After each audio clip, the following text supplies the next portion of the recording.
Verificando conexão. Alô, estamos ao vivo. Boa noite, senhores, boa noite, senhoritas, tudo bom? Meu nome é João Pedro e hoje eu falarei um pouco sobre gratuidade de justiça.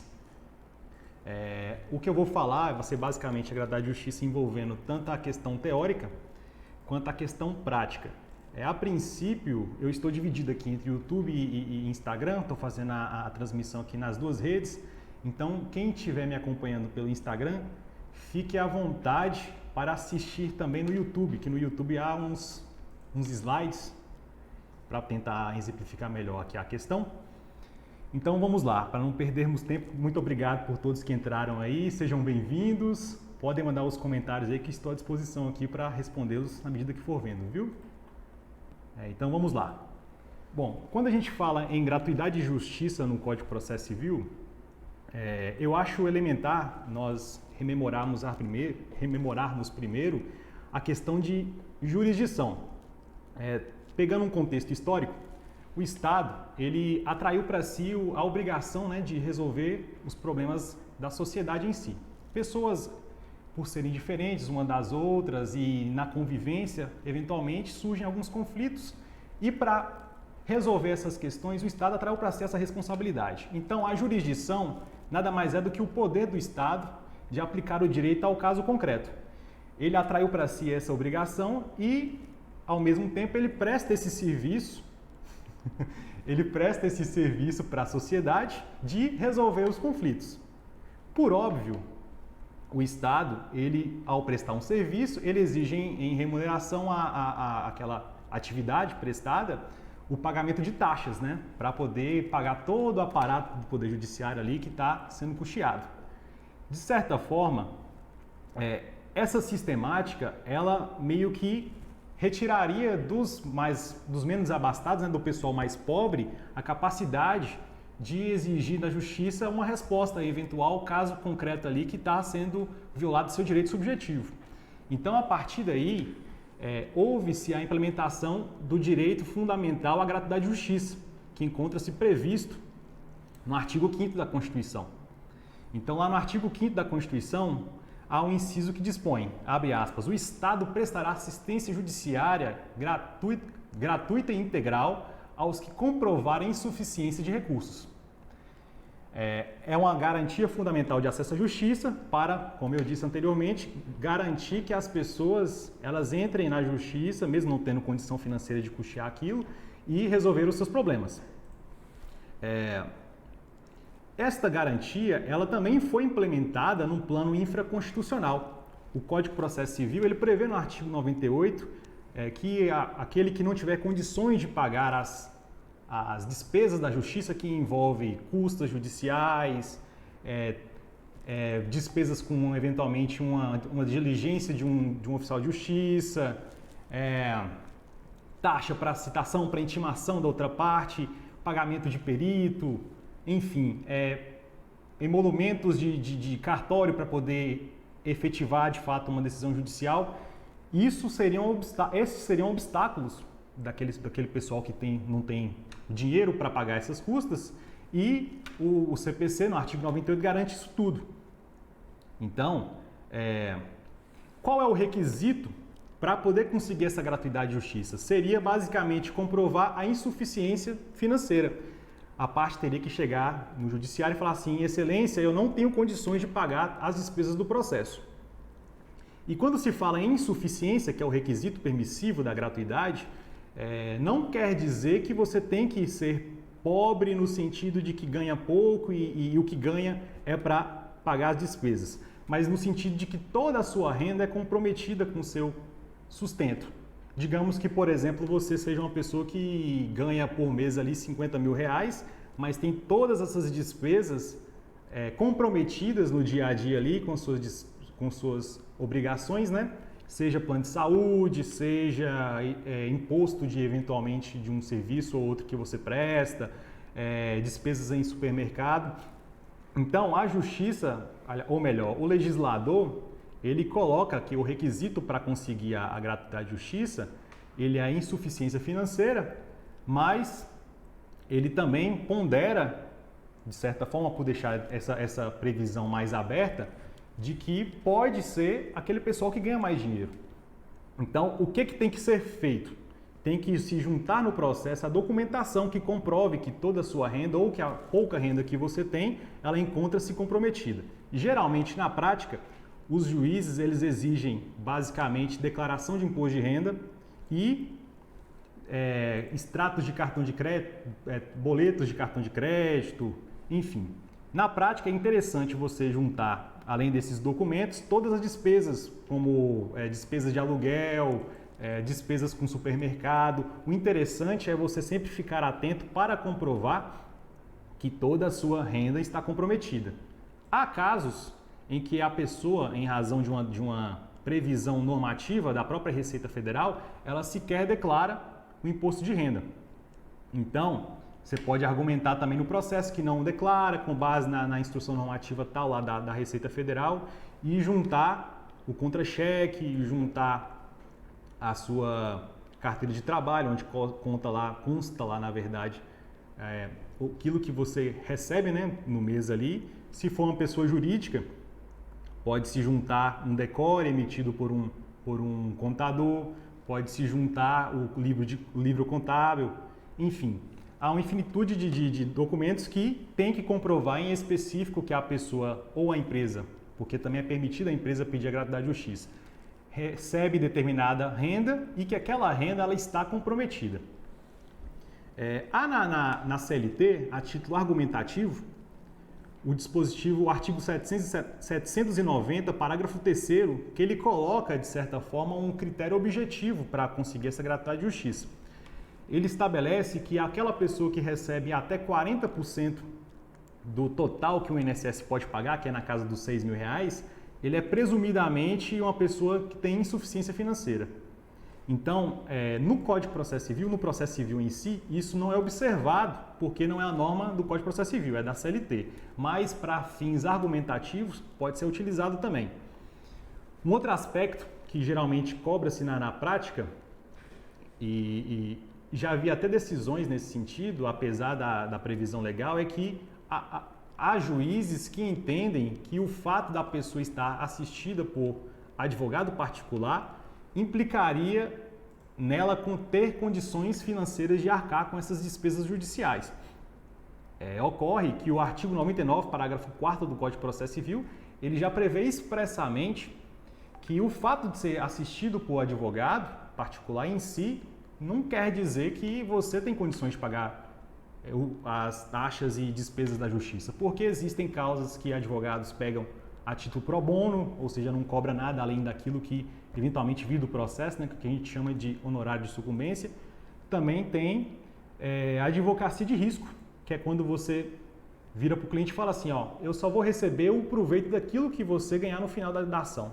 Então, isso por si só, o fato de estar assistido por advogado, não implica obrigatoriamente no fato de que você tem dinheiro para pagar as custas judiciais.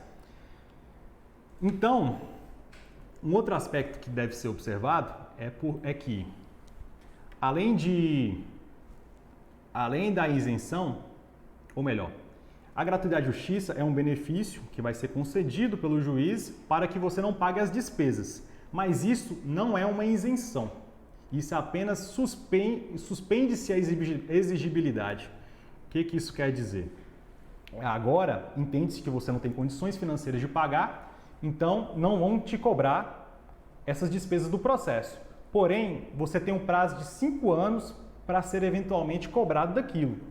Se sua condição financeira persistir por 5 anos, haverá o que a gente chama de prescrição. A partir do trânsito em julgado da ação, haverá a prescrição e você não será mais cobrado as despesas do processo. Por outro lado, se a parte vencedora perceber que a parte perdedora ela já mudou de situação financeira e hoje ela tem condições de pagar, se for dentro deste prazo de 5 anos, eventualmente ela poderá ser cobrada em juízo. É o que está previsto no artigo 98, parágrafo 3º do Código de Processo Civil. O detalhe, uma pegadinha inclusive, é que a gratuidade de justiça ela abrange as despesas processuais do processo, mas não abrangem as multas. Porque, eventualmente, pode acontecer de uma parte ela exagerar no direito de defesa ou extrapolar naquilo que entende-se ser uma conduta leal no processo e incorrer em uma das práticas de litigância de má-fé e porventura ser condenada no pagamento de uma multa. O Código de Processo Civil prevê que esta multa ela encontra-se à margem da gratuidade de justiça. Então, eventualmente, se for cometido uma prática nesse sentido, haverá cobrança ali, independente da pessoa ser agraciada com a gratuidade de justiça. O que ocorre? Essa gratuidade de justiça ela pode ser requerida a qualquer momento. Geralmente, o autor ele pede na petição inicial, que é o ato do processo, é o ato processual que inicia-se de fato o processo, né? A primeira comunicação do processo é onde se expõe os fatos ali para o juiz ele começar a analisar a questão. Mas o Código de Processo Civil ele prevê que essa gratuidade de justiça ela pode ser apresentada, esse pedido de gratuidade de justiça ele pode ser apresentado a qualquer momento, inclusive em sede de recurso.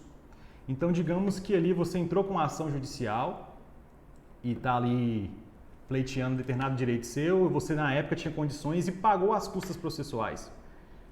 Quando sai uma sentença desfavorável e você já não está mais naquela condição, até porque o processo ele demora um pouco para tramitar, você pode recorrer e pedir a gratuidade de justiça. Então é possível fazer isso. Um outro aspecto que deve ser trabalhado é uma presunção que encontra-se prevista na lei. O que acontece? O juiz, quando se trata de pessoa física e não jurídica, o juiz ele só pode indeferir a gratuidade de justiça se houver no processo elementos que comprovem que a pessoa ela tem condições de pagar aquelas custas processuais, aquelas despesas do processo. Então, digamos que você alegue ali na petição inicial, por exemplo, que você não tem condições de pagar as custas processuais, mas eventualmente está discutindo um contrato que envolve milhões ou uma situação que denota que você tem condição financeira ou que para comprovar determinado fato você teve que juntar a sua fatura ali de conta, as faturas de cartão de crédito, seu extrato bancário, e ali denota-se que você tem condições de pagar as despesas do processo. Nesse sentido, o juiz ele pode indeferir o pedido, mas se não houverem elementos, ou ele defere o seu pedido, ou ele pode, eventualmente, conforme tem acontecido na prática, intimá-lo para comprovar mediante a juntada de documentos, que é o que geralmente acontece. Eventualmente, quando houver um indeferimento do pedido de gratuidade de justiça, há a possibilidade de se apresentar um recurso para que o tribunal reveja essa questão e defina se você tem direito ou não à gratuidade de justiça. Trata-se do recurso chamado agravo de instrumento. Ele encontra-se previsto no artigo 1015 e tem previsão no inciso 5. O detalhe é que este agravo de instrumento ele só poderá ser interposto quando houver o indeferimento ou revogação da gratuidade de justiça. Então, digamos que você seja o réu e o autor teve para ele gratuidade de justiça conferida. Ele pode, e você, enquanto réu, você tem noção que ele tem condição financeira de pagar as despesas do processo ali, que ele está usando ali de um artifício para poder não experimentar todos os desafios do processo, né? Todas as custas do processo.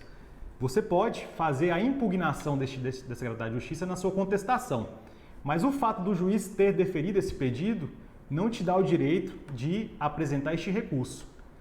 Você deverá eventualmente, lá na frente ou num recurso de apelação, por exemplo, fazer o questionamento dessa gratuidade de justiça que foi deferida. Então, para ficar claro, esse agravo de instrumento ele só poderá ser interposto quando houver o indeferimento ou a revogação da gratuidade de justiça. Conforme disse, pode ser pedida a qualquer momento, desde a petição inicial até em recurso. Geralmente, esse pedido ele pode ser impugnado em contestação quando o réu tiver ciência de que foi feito o pedido na petição inicial, ou até mesmo em impugnação à contestação, que é quando o autor tem ciência que o réu fez esse pedido em contestação. E se eventualmente for feito um pedido fora desses momentos processuais, dessas manifestações processuais, o juiz deve, até em observação ao princípio previsto no artigo 10 do Código de Processo Civil, intimar a parte contrária para manifestar sobre esse pedido. Avançando,